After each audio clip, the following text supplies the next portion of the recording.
Hello everyone, welcome back to this channel. आज हम करेंगे अपना इमोशनल इंटेलिजेंस का वन शॉट साइकोलॉजी का जो पेपर है, ठीक है। इसमें हमारा पहले सिलेबस देखते हैं। तो इसके अंदर 4 यूनिट्स हमें दी हुई है। सबसे पहले है फंडामेंटल ऑफ इमोशनल इंटेलिजेंस, जिसमें है nature, models and building blocks.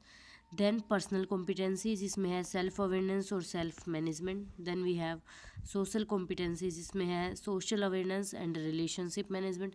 उसके बाद measurements and developments of emotional intelligence. तो सबसे पहले यूनिट 1 है फंडामेंटल्स ऑफ इमोशनल इंटेलिजेंस। इसके अंदर हमारा नेचर और सिग्निफिकेंस। उसके बाद 3 मॉडल्स है हमारे इमोशनल इंटेलिजेंस के, जिसमें ability model, trait model and mix model. उसके बाद बिल्डिंग ब्लॉक्स हैं जो कि 4 हैं: self awareness, self management, social awareness and relationship management. तो सबसे पहले स्टार्ट करते हैं इमोशनल इंटेलिजेंस होता क्या है।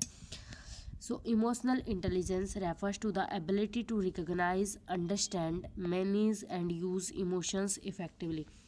अपने इमोशंस को एक ऐसी हमारे अंदर क्षमता होनी चाहिए जिससे हम अपने इमोशंस को समझ सकें और रिकॉग्नाइज पहचान सकें और मैनेज कर सकें एंड उनका एक इफ़ेक्टिव तरीके से हम लोग उसको यूज़ कर सकें, बोथ खुद के इमोशंस भी और दूसरे के इमोशंस भी। ये नहीं है कि अपने अपने इमोशंस समझने हैं, दूसरे के भी इमोशंस को ध्यान में रखना है इसके अंदर हमें। It is not just about feelings emotions but also about, ये नहीं है कि हमें हमारे इमोशंस समझ आ रहे हैं, नहीं, इसमें हमें समझना भी है, उनको कंट्रोल भी करना है और उनको एक पॉजिटिव वे में यूज़ करना है, using them in A positive way. अब एक डेफिनेशन है और डेफिनेशन लिखना ज़रूरी है, हर एक टॉपिक की एक डेफिनेशन प्रिपेयर कर लो। So according to Salovey Mayer, emotional intelligence is the ability मतलब होता है क्षमता, to perceive, understand, manage and regulate emotion. Perceive का मतलब पहचानना, अंडरस्टैंड मतलब समझना और मैनेज उनको मैनेज करके चलना और रेगुलेट करना, कंट्रोल करना अपने इमोशंस के ऊपर। लेट्स एक एग्जांपल लेते हैं। 2 स्टूडेंट हैं ए और बी, दोनों फेल हो जाते हैं एक एग्ज़ाम के अंदर। 2 स्टूडेंट हैं ए एंड बी, दोनों फेल हो जाते हैं एक एग्ज़ाम के अंदर। One become depressed and stop studying. A जो है वो पढ़ना बंद कर देता है और वो स्ट्रेस में चल जाता है, डिप्रेस्ड हो जाता है। लेकिन दूसरा बी जो है ये पढ़ना दोबारा अपने इमोशंस को कंट्रोल करता है और जो इसने मिस्टेक की थी उनसे सीखता है एंड उनको इम्प्रूव करता है। तो किसके अंदर सबसे ज़्यादा इमोशनल इंटेलिजेंस हुई? तो बी के अंदर हाई इमोशनल इंटेलिजेंस हुई। क्यों? क्योंकि वो अपनी मिस्टेक से सीख रहा है एंड उनको इम्प्रूव कर रहा है, वो अपने इमोशंस को कंट्रोल करना जानता है। देन वी हैव नेचर और फीचर्स ऑफ इमोशनल इंटेलिजेंस। इसमें है सबसे पहले self awareness, knowing your own feeling and understanding why you feel that way. अब इसमें बी ने समझ लिया था कि हाँ तुमने गलती की है, तुम फेल हो गए, तो ये आपकी मिस्टेक है, इसको हमें इम्प्रूव करना है। तो ये हो गया सेल्फ अवेयरनेस, हमें पता तो है कि हमें करना क्या है, तो ये होता है सेल्फ अवेयरनेस। दूसरा हमारे पास है self control, being able to control anger, stress and other strong emotion. हमारा गुस्सा, स्ट्रेस, अब इसके अंदर जो बी था इसने अपना जो स्ट्रेस था वो कंट्रोल किया, लेकिन ए नहीं कर पाया, तो उसके पास इमोशनल इंटेलिजेंस नहीं था, लेकिन बी के पास था क्योंकि उसने कंट्रोल कर लिया था अपना गुस्सा वगैरह। उसके बाद हमारा थर्ड फीचर है इमोशनल इंटेलिजेंस का, motivation, staying positive and working hard even things were difficult. इसमें देखो, इसमें इसने अपने मिस्टेक ली, उसको इम्प्रूव किया एंड देन पॉजिटिव तरीके से अपने आप को शो किया कि उसके पास हाई इमोशनल इंटेलिजेंस। तो हमेशा कोई भी काम करते समय पॉजिटिव होना चाहिए और उसकी तरफ हार्ड वर्क करना चाहिए, चाहे कितना ही डिफ़िकल्ट काम क्यों ना हो, वो कंप्लीट होगा ही ज़रूर। Empathy, understanding and caring about others people feeling. खुद के इमोशन को समझ लिया, अब दूसरे के इमोशंस को भी समझना चाहिए और उनके इमोशंस को भी पहचानना चाहिए, क्या वो फील कर रहे हैं, ठीक है। Next we have good communication, अपनी जो फीलिंग्स हैं हम अच्छे से एक्सप्रेस कर पाएँ एंड दूसरों की फीलिंग्स को अच्छे से समझ पाएँ, सुन पाएँ। Relationship skills, maintain good relationship and solve conflict. कोई भी कॉन्फ्लिक्ट होता है तो उसको शांतिपूर्वक सोल्व करना चाहिए, ऐसे नहीं बहसबाजी कर ली, और गुड रिलेशनशिप बना के चलना चाहिए। इमोशनल बैलेंस, काम रहना चाहिए, हमेशा स्ट्रेसफुल नहीं रहना चाहिए, चाहे कितने ही डिफ़िकल्ट और स्ट्रेसफुल सिचुएशन हो, हमेशा शांति से काम करें। उसके बाद है significance of emotional intelligence. Now अभी स्टार्ट करते हैं अपना सिग्निफिकेंस ऑफ इमोशनल इंटेलिजेंस। सो इसमें हमारे पास है 6 पॉइंट्स इसके अंदर। तो सबसे पहला है स्ट्रेस मैनेजमेंट। इमोशनल इंटेलिजेंस क्या है कि अपने इमोशंस को हम अच्छे से समझ पाएँ, तो ये हमें हेल्प करता है स्ट्रेस को मैनेज करने में, हमारी एंग्जाइटी को कंट्रोल करता है, इमोशनल जो प्रेशर्स आते हैं उन सबको कंट्रोल करता है, जिससे हमारा जो स्ट्रेस है वो मैनेज होता है और हम डिप्रेस नहीं रहते। उसके बाद है बेटर एकेडमिक परफॉर्मेंस। इससे क्या होता है, इमोशनल इंटेलिजेंस से हमारा फोकस इंप्रूव होता है, हमें अपनी गलतियों से सीखने का मौका मिलता है, हमें मोटिवेशन मिलता है एंड देन हम सीखते हैं। तो इससे हमारी एकेडमिक जो परफॉर्मेंस है वो इंक्रीज़ होती है। उसके बाद है लीडरशिप डेवलपमेंट। इसमें है हेल्प करता, हमें ये मोटिवेट करता है इमोशनल इंटेलिजेंस एंड गाइड करता है अदर्स इफेक्टिवली। तो इससे क्या होता है, लीडरशिप डेवलपमेंट होती है। इम्प्रूव्ड रिलेशनशिप, तो ये कॉन्फ्लिक्ट को रिजोल्व करने में हेल्प करता है शांतिपूर्वक, एम्पैथी से और कम्युनिकेशन से एंड कोऑपरेशन से। तो इससे क्या होता है, हमारी गुड रिलेशनशिप रहती है। उसके बाद है बेटर डिसीजन मेकिंग। इसमें हम इम्प्लूसिव रिएक्शंस नहीं दे सकते और इनकरेज करता है थॉटफुल रिस्पॉन्स। जो भी बात कहें हम सोच समझ के कहें, ऐसे ही कुछ वर्ड नहीं बोलते। तो ये इसमें हेल्प करता है। मेंटल वेलबींग, ये रिड्यूस करता है हमारे ऊपर जो स्ट्रेस आता है उसको रिड्यूस करता है, और जो भी प्रॉब्लम्स आती है इमोशनल उनको रिड्यूस करता है। इससे क्या होता है, ये जो प्रमोट करता है इमोशनल बैलेंस को, और हमारी हेल्थ भी अच्छी रहती है, मेंटल वेलबींग रहती है। तो ये हमारे थे significance of emotional intelligence. Significance का मतलब होता है इम्पोर्टेंस, अगर इम्पोर्टेंस पूछी जाए तो भी यही लिखना है, और सिग्निफिकेंस पूछे जाए तो भी। सबसे पहला stress management, better academic performance, leadership development, improved relationship, better decision making, mental wellbeing, हमारी हेल्थ को अच्छा रखता है। और ये भी लिख सकते हो, हेल्प करता है हमारे गोल्स को अचीव करने में, और कंटिन्यूअस प्रोसेस है जो भी चीज़ मन में आए वो। मॉडल्स देखते हैं हम। मॉडल एक थ्योरेटिकल फ्रेमवर्क होता है और स्ट्रक्चर जो कि एक्सप्लेन करता है क्या इमोशनल इंटेलिजेंस है, क्या ये कैसे काम करती है, और इसमें कौन कौन से कंपोनेंट इंक्लूड्स है। अगर सिंपल से शब्दों में कहें तो हम एक मॉडल जो हमें क्लियर एक्सप्लेनेशन स्ट्रक्चर देता है इमोशनल इंटेलिजेंस को। तो इसके अंदर हमारे पास 3 मॉडल्स आते हैं इमोशनल इंटेलिजेंस के।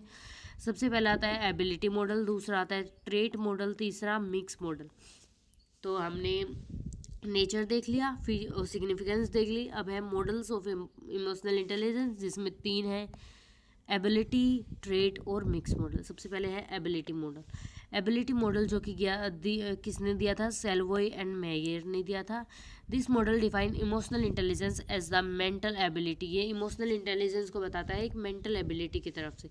ये फोकस करता है how well a person can process and use emotional information. ये बताता है कि कैसे, अगर एक इंसान के पास इमोशनल इंफॉर्मेशन है तो वो कैसे उसको प्रोसेस करता है और कैसे उसको यूज़ करता है। ये ईआई को ट्रीट करता है लाइक आईक्यू। आईक्यू अलग होता है, आईक्यू अलग होता है और ईआई अलग होता है, ठीक है। तो इन दोनों को ये सेम ट्रीट करता है कि अगर कोई इमोशनली इंटेलिजेंट है तो वो एकेडमिकली भी इंटेलिजेंट ही होगा। तो ये ऐसे बताता है। मेन कंपोनेंट, इसमें 4 ब्रांचेज हैं या फिर बोले तो 4 कंपोनेंट है इसके। सबसे पहले आता है परसीविंग इमोशन। ये आइडेंटिफाई करता है इमोशंस को फेस देख के, वॉइस देख के एंड बिहेवियर देख के।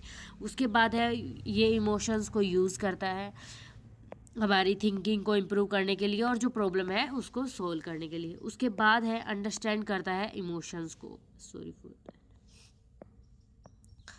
उसके बाद ये अंडरस्टैंड करता है इमोशंस को कि क्या कॉजेज़ थे, क्या चेंजेस हैं जो होने ज़रूरी है इसमें, हमारे जो इमोशन है इसके अंदर। तो सबसे पहले हमारा था इसके अंदर परसीविंग इमोशन, दूसरा यूजिंग इमोशंस, तीसरा understanding emotions, fourth we have managing emotion. अब जो इमोशंस हैं वो उसने समझ लिए। देखो, पहले तो उसने आइडेंटिफाई कर लिया इमोशंस, फिर उसको यूज़ किया, फिर उसको समझ लिया, और अब उनको मैनेज कर रहा है कि ज़्यादा तो इमोशंस यूज़ नहीं हो रहे, यहाँ पे खुद को भी मैनेज करता है और दूसरों को भी मैनेज करता है। उसके बाद है फीचर्स। ये जो मॉडल है एबिलिटी मॉडल, तो इसके फीचर्स क्या है।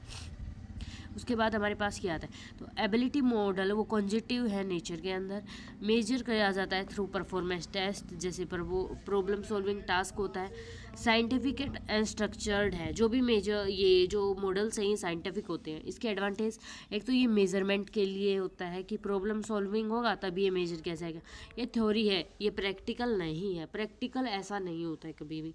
और ये फोकस करता है एक्चुअल इमोशनल स्किल्स देने पे। लिमिटेशन इसकी, मेजर हम नहीं कर पाते इसको एक्यूरेटली सही तरीके से। Does not include personality traits, इसमें हमारे जो पर्सनैलिटी ट्रेट्स हैं, जो मेन फीचर्स हैं हमारे, वो इंक्लूड नहीं होते। नेक्स्ट मॉडल है हमारे पास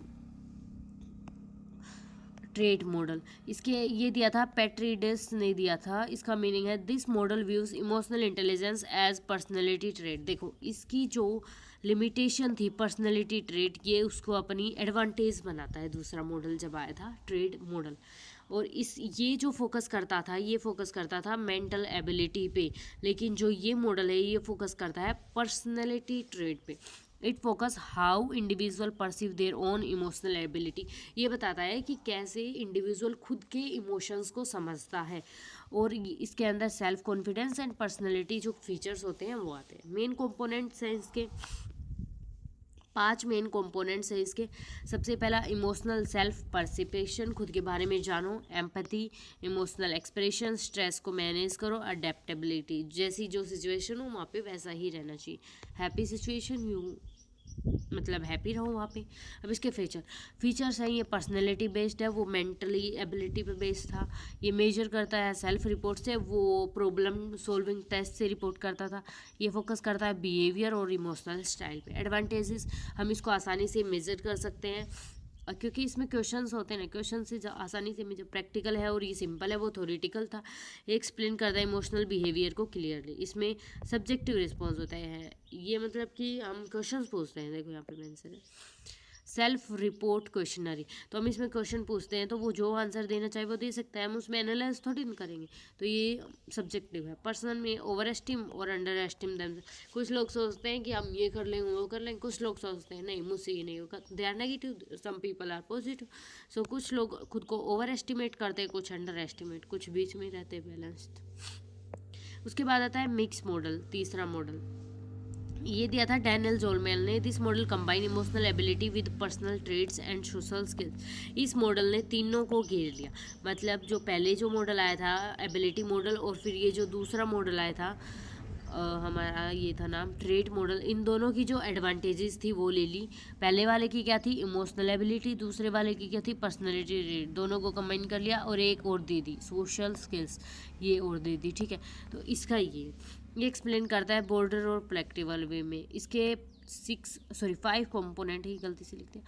इसमें सबसे पहला self awareness, self regulation, motivation, empathy and social skills. इसके बारे में कुछ बना के लिख देना, यू कैन मेक, क्योंकि अभी आपने पढ़ लिया है और आगे वाले चैप्टर में भी ये आएगा। फीचर्स, ये कंबाइन करता है फर्स्ट मॉडल को और सेकंड मॉडल दोनों को, एबिलिटी वाले को और ट्रेट वाले को। उसके बाद है फोकस करता है लीडरशिप पे एंड वर्क प्लेस सक्सेस पे, प्रैक्टिकल है और एप्लीकेशन बेस है। लास्ट के जो 2 मॉडल्स आए थे ये दोनों प्रैक्टिकल है और एप्लीकेशन बेस है, लेकिन जो फर्स्ट मॉडल था वो थ्योरेटिकल है और जो सेकंड मॉडल था वो सब्जेक्टिव है। अब इसके एडवांटेजेस क्या फ़ायदे, ये एजुकेशन और बिजनेस में यूज़ होता है, आसानी से समझ आता है और पर्सनल और सोशल कॉम्पिटेंसी को कवर करता है। ये बहुत ज़्यादा बड़ा है, मतलब इसमें तीनों मॉडल्स आ गए, सोशल वाला भी आ गया, पर्सनैलिटी ट्रेट वाला भी आ गया और उससे पहले जो एबिलिटी वाला था वो भी आ गया। तो ये बहुत ज़्यादा बड़ा हो गया और ये ओवरलैप करता है विद पर्सनैलिटी। जो सेकंड मॉडल था ना उससे ओवरलैप करता है, तो इसका देने का फ़ायदा क्या है, इसमें एक ही चीज़ इंक्लूड हुई है जो कि है सोशल। सो कुछ लोग कहते हैं कि इसको देने का फ़ायदा क्या। उसके बाद हमने मॉडल्स कर लिया। अब आता है हमारा building blocks of emotional intelligence. Building blocks are the main component और फाउंडेशन ऑफ इमोशनल इंटेलिजेंस। ये मेन कंपोनेंट है और फाउंडेशन है इमोशनल इंटेलिजेंस, जिसके नींव बोलते हैं ना, किसी भी घर की नींव होती है, वैसे ही इसकी भी है। तो they explain how emotional intelligence work personal and social life. ये बताते हैं कि कैसे इमोशनल इंटेलिजेंस पर्सनल और सोशल लाइफ में काम करती है। तो 4 मेन बिल्डिंग ब्लॉक्स है। पहला सेल्फ अवेयरनेस, दूसरा self management, social awareness, relationship management. First self awareness. Self awareness के अंदर आता है हमारा means knowing understanding your own emotions, मतलब हमारे इमोशंस के बारे में जानना, उनको समझना, हमारे खुद के, सेल्फ मतलब खुद, अवेयरनेस मतलब अपने इमोशंस के बारे में जानकारी इकट्ठा करना, ठीक है। इसमें जानना, know what you are feeling, आप क्या फील कर रहे हो ये जानना। Know why are you feeling, आपको वो फीलिंग क्यों आ रही है। अंडरस्टैंड, आपको स्वोट एनालिसिस करना। स्वोट एनालिसिस में होता है S for strength, weakness, opportunity और थ्रेट, ठीक है। स्ट्रेंथ और वीकनेस देखना अपनी। एग्जाम्पल देखते हैं। If a student know they get nervous before exam and accept it, they show self awareness. अगर किसी को लगता है कि हाँ एग्ज़ाम के पहले हम लोग नर्वस फील करते हैं और वो उसको एक्सेप्ट करता है, तो उसको पता है कि उसको सेल्फ अवेयरनेस है उसके इमोशंस के बारे में। इम्पोर्टेंस क्या है इसकी, it is the first step of emotional intelligence because without knowing your emotions you can't control them।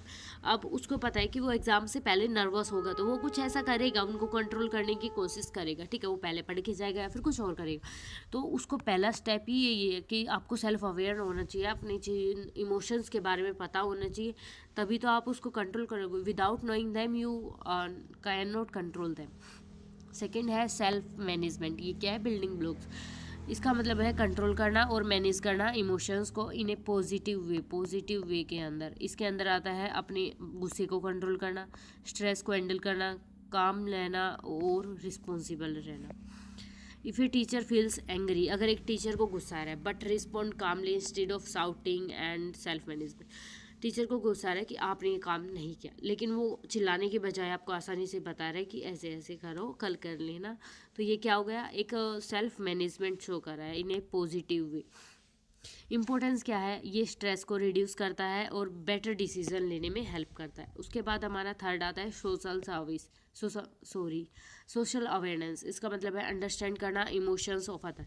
Self awareness में हमने खुद के इमोशंस को अंडरस्टैंड किया, सेल्फ मैनेजमेंट में उनको कंट्रोल किया। अब थर्ड है सोशल अवेयरनेस। इसमें हमें दूसरों के इमोशंस को अंडरस्टैंड करना है, जिसमें हम एम्पैथी दिखाएंगे, अंडरस्टैंड करेंगे दूसरों की फीलिंग्स को, रिस्पेक्ट करेंगे उनको डिफरेंट व्यू पॉइंट से। Example, if you notice your friend is upset, try to spot them that show social aware. अगर आपको लगता है कि आपका फ्रेंड अपसेट बैठा हुआ है तो उसको सपोर्ट करो एंड उसको खुद से मतलब ऐसे गुस्से से मत कहो, कुछ भी उसको सपोर्ट करके कहो, और ये दिखाता है आपकी सोशल अवेयरनेस। उसके बाद है इसकी जो ये ट्रस्ट बनाता है आपके फ्रेंड और आपके बीच, एक अच्छी रिलेशनशिप बनाता है। उसके बाद फोर्थ है, लास्ट वन है ये, रिलेशनशिप मैनेजमेंट। इसमें है मेंटेन करो एक हेल्थी और पॉजिटिव रिलेशनशिप विद अदर्स, जिससे good good communication and conflict resolution, team work and leadership. Example देखते हैं। If A class monitor solve A conflict between two students peacefully, that show relationship management. अगर class का monitor है वो दो बच्चों के बीच में लड़ाई होगी, उनको आसानी से सुलझा देता है शांतिपूर्वक, तो उसको बोलते हैं रिलेशनशिप मैनेजमेंट। अगर वो पीट के या फिर और कुछ करके, मैडम को बुला के कुछ भी करके अगर सुलझाता है उस लड़ाई को, तो वो नहीं है रिलेशनशिप मैनेजमेंट। इसमें हम देखते हैं team work, cooperation and leadership skills. Now हमने यूनिट 1 कंप्लीट कर ली, इसमें अब करते हैं यूनिट 2 पर्सनल कॉम्पिटेंसी, और यूनिट 3 आएगी social competency, and then last unit है मेजरमेंट एंड डेवलपमेंट्स की। तो यूनिट सेकंड है, इसमें पर्सनल कॉम्पिटेंसी में मेन तो दो कंपोनेंट्स आते हैं, self awareness and self management. ये बुक में दिए हुए हैं, ये दो है, ये यूनिट 3 के हैं, ये यूनिट 2 के हैं, ये बीच में यहाँ self awareness means understanding your own emotions, strength, weakness, value, behaviour. Self awareness मतलब खुद के इमोशंस को पहचानना, अपनी स्ट्रेंथ को, अपनी कमियों को, ताकतों को, अपनी वैल्यूज़ को, बिहेवियर को, सबको समझना। It means ability to know what you are feeling and why you are feeling. मतलब हमें जानना चाहिए कि हम ऐसा क्यों फील कर रहे हैं और क्या फील कर रहे हैं। सबसे पहले जानो कि आप क्या फील कर रहे हो, दूसरी बात जानो कि क्यों फील कर रहे हो आप लोग ऐसा। तो इसमें आता है इमोशनल अवेयरनेस। इमोशनल अवेयरनेस का मतलब होता है knowing your feeling at the right time, हमारी फीलिंग्स को एक सही टाइम पे हमें समझना। जैसे हमें गुस्सा आ रहा है तो हमें जानना कि हम क्यों गुस्सा आ रहा है, सैड है तो क्यों है, हैप्पी, स्ट्रेस, कोई भी फीलिंग है तो क्यों हो रहा है वो। You know how your emotions affect your behaviour, आपको पता है कि कैसे आपके इमोशंस आपके बिहेवियर को इफेक्ट करते हैं। If you feel nervous before a presentation, you realize it that it is a emotional awareness. Then हमारा accurate self assessment, it means knowing your strength, weakness honestly, मतलब एक सेल्फ असेसमेंट करना कि भाई ये मेरी स्ट्रेंथ है, ये मेरी ताकतें हैं, ये मेरी कमजोरियां हैं, वीकनेस है। एंड अब अपने आप को ना तो ज़्यादा ओवर एस्टिमेट करना कि हाँ मैं ये कर सकता हूँ वो कर सकता हूँ, और ना अंडर एस्टिमेट करना कि मैं कुछ नहीं कर सकता। अपनी मिस्टेक्स को एक्सेप्ट करो और ट्राई करो उसको इम्प्रूव करने। जैसे कि कुछ बच्चे होते हैं उनको इंग्लिश नहीं आती, तो उनको पता है कि उनको इंग्लिश उनकी कमजोरी है, लेकिन उनको ये भी पता है उसको किस पार्ट में है, वो कैब कमज़ोर है या फिर ग्रामर स्ट्रक्चर कुछ भी। तो उनको वीकनेस भी अपनी पता करो और स्ट्रेंथ भी। देन ये मत करो कि ओवर एस्टिमेट कर दिया, हाँ मैं तो आज ही इंग्लिश सीख लूँगा, no it is not possible. और अंडर एस्टिमेट भी मत करो कि मुझे इंग्लिश कभी नहीं आएगी, बस गांव वाले बच्चे नहीं बोल सकते इंग्लिश, शहर वाले ही बोल सकते हैं, ये कुछ नहीं करना। हमें अपनी मिस्टेक पता चल गई कि हमें इंग्लिश नहीं आती, रेदर देन ये मिस्टेक नहीं है हमारी, क्योंकि हमने स्टार्टिंग से कुछ किया ही नहीं, तब आएगी कैसे। तो लेकिन पता चल गई, चलो मिस्टेक मानते हैं इसको, हमें नहीं आते इंग्लिश। अब ट्राई करो इम्प्रूव करने की। जैसे कि if you know that you are weak in math but strong in English, that is the accurate self assessment. अब क्लास में क्या होता है, 2 सब्जेक्ट प्रिपेयर करो अच्छे से, जैसे आज मैथ और अपना इंग्लिश का टेस्ट। अगर आपको पता है कि मैथ में आप वीक हो और इंग्लिश में आप अच्छे हो, तो आपके इंग्लिश के मार्क्स जोड़ते हैं ना।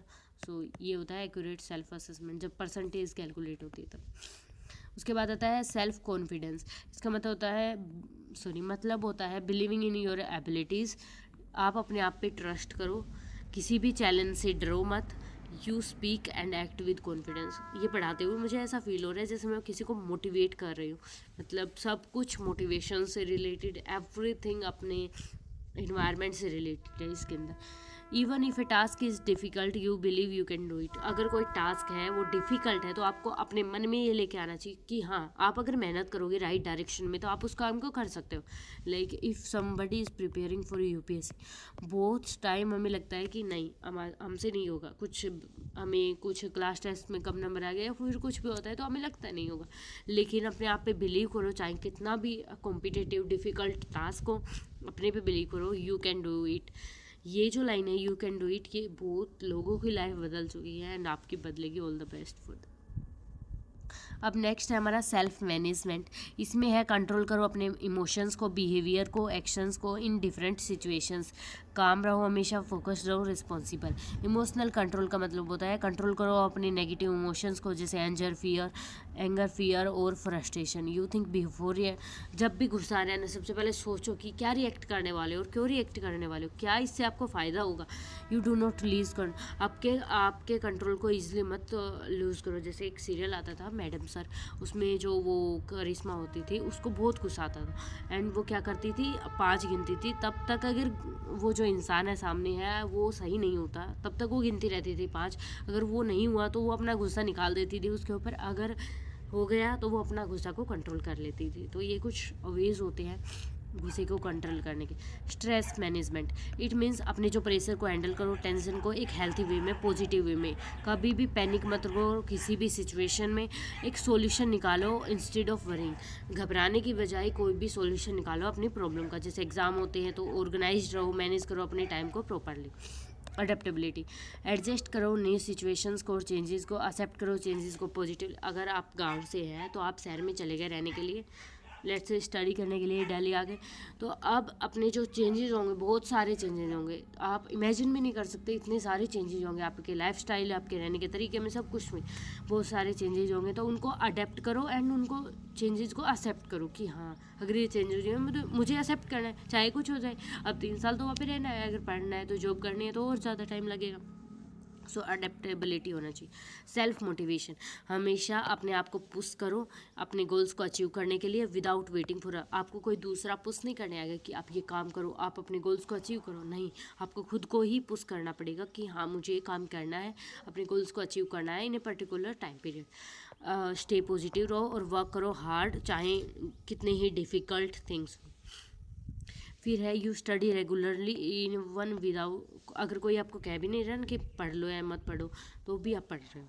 रिस्पॉन्सिबिलिटी का मतलब होता है accepting your duties and actions. अपनी ड्यूटी को समझो कि आप मुझे, जैसे घर पे होता है ना कि मुझे ये काम करना है ये नहीं करना, तो अपने को समझो और अपना काम टाइम पे करो एंड अपने मिस्टेक्स को एक्सेप्ट करो, किसी को और को ब्लेम मत करो। Stop blaming others. Self awareness का मतलब हमने देखा कि अपने इमोशंस को जानो, मैनेजमेंट का मतलब कंट्रोल करो उनको। तो 2 पर्सनल कॉम्पिटेंसी के हो गए। अब उसके बाद है यूनिट 3 में सोशल कॉम्पिटेंसी, वो बाद में करेंगे, पहले एक टॉपिक और है मोटिवेशन का, ये कर लेते हैं। मोटिवेशन का मतलब होता है inner drive that push a person to achieve goals and improve performance. जैसे यूपीएससी एस्पिरेंट है तो वो तैयारी करता है, तो उसका कुछ मोटिवेशन होता है, एक वाई होता है, वाई वो क्लियर होना चाहिए, ठीक है, वो पुश करता है अचीव करने के लिए गोल्स को। It is energy inside you that make you hard, वो हर दिन वही पढ़ेगा, वही वो कुछ करेगा लगातार 1-2 साल तक, आपको वही मेहनत उसी टाइम 8-8 घंटे 10-10 घंटे पढ़ना पड़ता है। तो ये एक अंदर आपके मोटिवेशन होता है जो आपको पढ़ने के लिए प्रेरित करता है। हमें सेल्फ मोटिवेशन होना चाहिए, ये नहीं है यूट्यूब पे वीडियो देख ली और मोटिवेशन आ गया, दैट्स नॉट मोटिवेशन। इफ़ अगर कुछ अचीव करना है तो आपके अंदर वो मोटिवेशन होना चाहिए, वो आपको फोर्स करे, ठीक।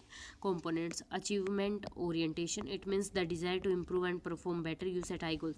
अपने गोल्स को सबसे पहले गोल सेट करो बड़ा, उसके बाद उनको टुकड़ों टुकड़ों में बांटो एंड देन उसको फुलफिल करो, ठीक है। Example, trying to score higher marks than last semester, आपके लास्ट सेमेस्टर में कितने मार्क्स आए थे, कमेंट डाउन, ओके, कितनी SGP आई थी एंड अब की बार कितने ट्राई कर रहे हो लाने की, तो वो commitment means dedication towards your goals and responsibility, आपका कितना डेडिकेशन है, कितनी शिद्दत से आप मेहनत कर रहे हो अपने गोल को अचीव करने के लिए, तो वो होता है कमिटमेंट। आप कितने फोकस्ड हो, अपने टास्क को रोज कंप्लीट कर रहे हो या फिर नहीं कर रहे। Initiative means taking actions without waiting for instruction, मतलब जैसे आपने कोई कोचिंग ज्वाइन कर ली तो कोचिंग का वेट मत करो कब वो स्टार्ट होगी, कब वो पढ़ाएंगे, अपने आप कुछ वर्क करो, अपने सिलेबस को जानो, अपने PYQs देखो, everything you have to do your own. Start, अपने काम को स्टार्ट करो, सोल्व करो प्रॉब्लम्स को इंडिपेंडेंटली, किसी के इंस्ट्रक्शंस का वेट मत करो। अगर नहीं समझ आ रहा बिल्कुल भी तो कर सकते हो। जैसे starting preparation early instead of waiting for exams, अब एग्जाम का वेट करो और फिर प्रिपरेशन स्टार्ट करो। व्हाट ए माइंड सेट, मतलब एक दिन पहले पढ़ते हैं, अब 2 दिन तो पहले स्टार्ट कर सकते हो ना। Optimise means having a positive attitude, अगर एक डिफिकल्ट, अब आपके पास एक ये डिफिकल्टी सिचुएशन है, 2 दिन बाद आपके एग्जाम है और अभी तक कुछ नहीं पढ़ा है, तो अब इसको एक पॉजिटिव एटीट्यूड से, हाँ मैं अगर ये 1 शॉट देख लूँगा तो मेरा एग्ज़ाम क्लियर हो जाएगा, मतलब अपना बैक नहीं आएगी, अच्छे नंबर आ जाएंगे। तो एक पॉजिटिव एटीट्यूड के साथ पढ़ो, ये मत देखो अब 2 ही दिन है तो क्या ही पढ़ूंगा, रहने देता हूँ, अब मौज करता हूँ, नहीं, गिव अप मत करो, इसलिए लास्ट एग्ज़ाम तक, एग्ज़ाम से 1 मिनट पहले तक गिव अप मत करो। इवन आफ्टर फेलिंग वंस, एक बार फेल भी हो गए तो you can try again. Importance, ये अचीव करता है, हेल्प करता है अचीव करने में गोल्स, इंक्रीज करता है कॉन्फिडेंस, पॉजिटिव एटीट्यूड, परफॉर्मेंस को इंप्रूव करता है, फियर और फेलियर को रिड्यूस करता है। Next we have relationship management, जिसका मतलब है बिल्ड करना, मेंटेन करना और मैनेज करना हेल्थी रिलेशनशिप विद अदर्स, चाहे वो फ्रेंड्स हो या फिर कोई और।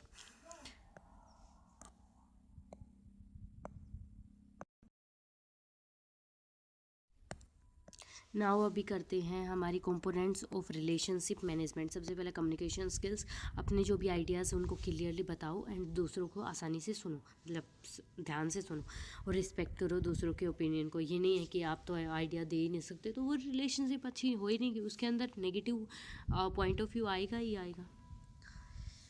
कॉन्फ्लिक्ट मैनेजमेंट, जो भी प्रॉब्लम्स आई है, जो भी डिसएग्रीमेंट्स हुए हैं, फाइट्स को, अननेसेसरी जो फाइट्स हैं उनको अवॉइड करो, एक कॉमन सॉल्यूशन लेके आओ। टीम वर्क, हमेशा कोऑपरेटिव वे से काम करो और अपनी रिस्पॉन्सिबिलिटीज़ को शेयर करो, सपोर्ट करो एक दूसरे का। लीडरशिप, गाइड करो दूसरों को भी एंड मोटिवेट करो अपनी टीम मेंबर्स को अगर आप लीडर हो, और taking responsibility. Importance of relationship management, इसमें है स्ट्रॉन्ग रिलेशनशिप बिल्ड करता है, इम्प्रूव करता है टीम वर्क, रिड्यूस करता है मिसअंडरस्टैंडिंग, हेल्प करता है करियर ग्रोथ में, इंकरेज करता है आपकी सोशल रिस्पेक्ट। तो ये है इंपॉर्टेंस। इस अब आता है हमारा पर्सनल कॉम्पिटेंसी हो गया, अब आता है हमारा सोशल कॉम्पिटेंसी। इसमें आता है सोशल अवेयरनेस और सेल्फ रिलेशनशिप मैनेजमेंट, ये हमने उसी में कर लिया था, ये गलती से मैंने वहाँ पे अटैच कर दिया था। अब आता है इसमें social awareness, so let's do this now. अब इसमें है social competency is the ability to understand other people emotions, thoughts and behaviour, दूसरों के इमोशंस को, थॉट्स को, बिहेवियर को समझना और अपनी जो रिलेशनशिप है उनको इफ़ेक्टिवली मैनेज करना। ये हेल्प करता है हमें पॉजिटिवली इंटरेक्ट करने के लिए अदर्स को, हेल्थी रिलेशनशिप बिल्ड करता है, कम्युनिकेट करता है क्लियरली, हैंडल करता है जो भी सोशल सिचुएशंस हैं उनको प्रॉपरली, और ये एक इम्पोर्टेंट पार्ट है इमोशनल इंटेलिजेंस का, क्योंकि ह्यूमंस सोसाइटी के पार्ट है और डिपेंड करते हैं रिलेशनशिप पे। Social awareness means the ability to understand others emotion, perspective and need. Social awareness. और सेल्फ अवेयरनेस का मतलब होता है खुद के इमोशंस को समझना। तो अब आता है हमारा सोशल अवेयरनेस में, it is focusing on others instead of, मतलब खुद पे ज़्यादा फोकस नहीं करना, दूसरों पे करना है। सोशल अवेयरनेस का मतलब होता है अंडरस्टैंड करना अदर्स के, दूसरों के पर्सपेक्टिव समझना, पॉइंट ऑफ व्यू समझना कि कैसे लोग सोचते हैं, और उनके रिस्पेक्ट करना ओपिनियंस पे। एम्पैथी, अंडरस्टैंड करना, शेयर करना feelings of others.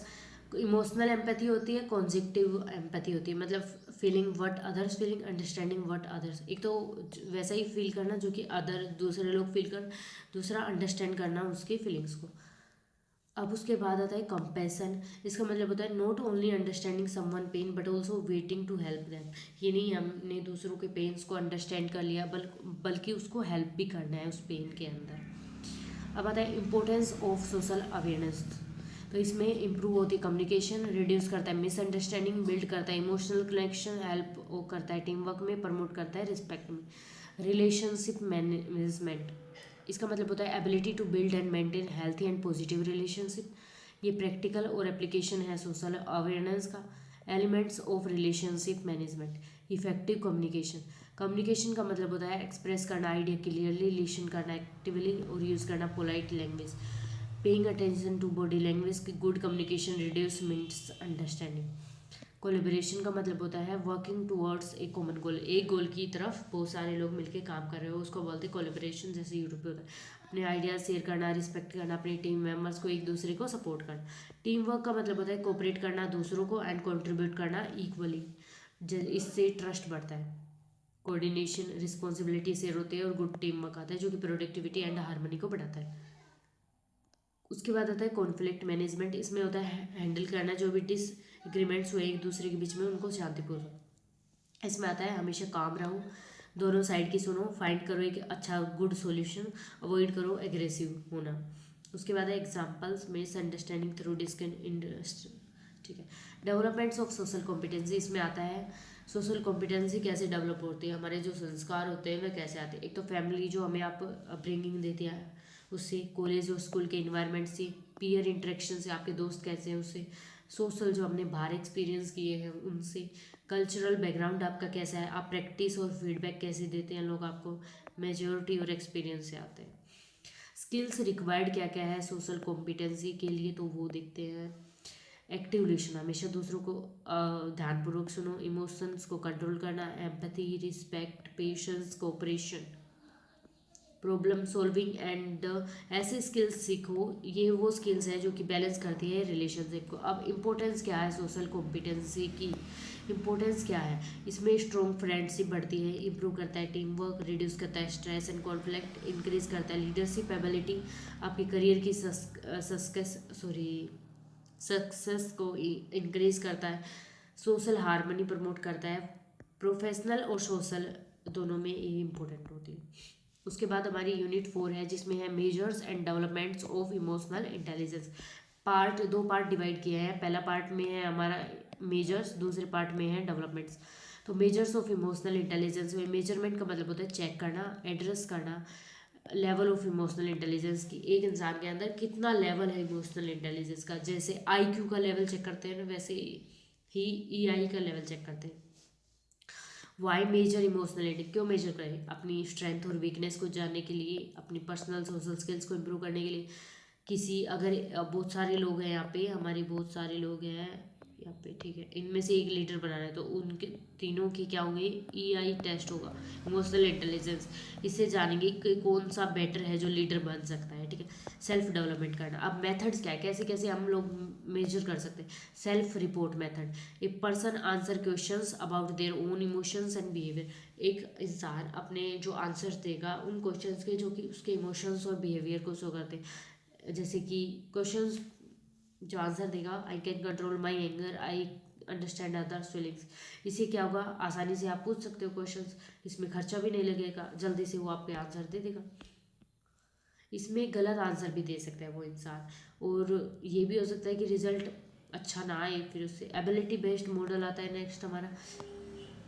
Sorry test आता है। इसमें क्या होता है, emotional problem solving ability test होती है, इमोशनल अंडरस्टैंडिंग, रीजनिंग और रिकग्नाइजेशन हम इसमें टेस्ट करते हैं।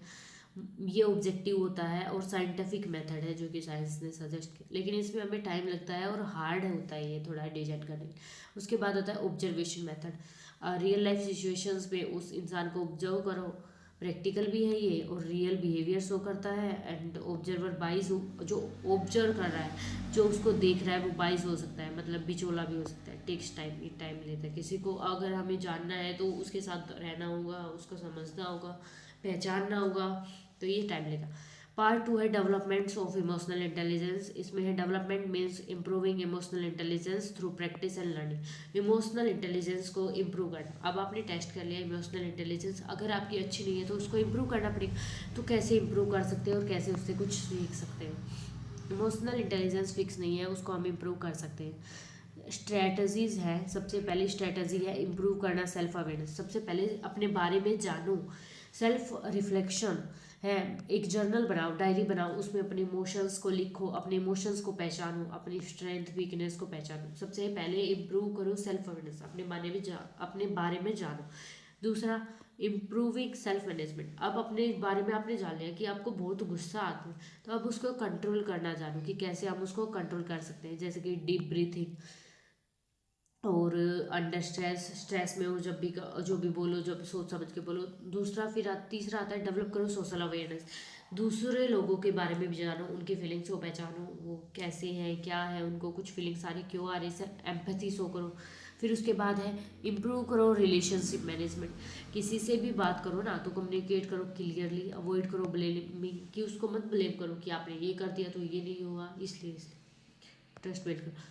अब कुछ टेक्निक्स होती हैं जो कि स्ट्रेस मैनेजमेंट में हेल्प करती है, जैसे मेडिटेशन करो, exercise, time management, positive thinking. Role of education, education और ट्रेनिंग भी हमें हेल्प करती है इस करने में। अब हमारा था group discussion, role play, feedback sessions की एक्टिविटी हैं जो कि हेल्प करती है इमोशनल स्किल्स को help. Importance of developing emotional intelligence. So इससे क्या होता है, बेटर डिसीजन मेकिंग होता है, ठीक है, स्ट्रॉन्ग रिलेशनशिप, एकेडमिक सक्सेस मिलती है, करियर की growth, leadership development, better health होती है, जो मेंटल हेल्थ होती है। That's all about it and thanks for watching. और ये वन सोर्स था, अगर पीडीएफ चाहिए तो कमेंट डाउन।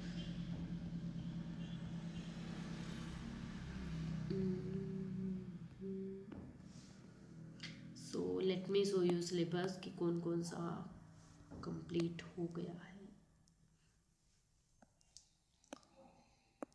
तो इसमें हमने फंडामेंटल्स ऑफ इमोशनल इंटेलिजेंस में नेचर कर लिया, मॉडल कर ली, बिल्डिंग ब्लॉक्स कर लिए। पर्सनल कॉम्पिटेंसी में सेल्फ अवेयरनेस, सेल्फ मैनेजमेंट कर लिया। सोशल कॉम्पिटेंसी में सोशल अवेयरनेस, रिलेशनशिप मैनेजमेंट भी हो गया। और इसमें मेजरमेंट पार्ट 1 और पार्ट 2 दोनों कर लिए। स्ट्रेटेजीज भी कर ली इनहेंस करने के लिए, ये इंपॉर्टेंट है। अब that's all about it, thanks for watching.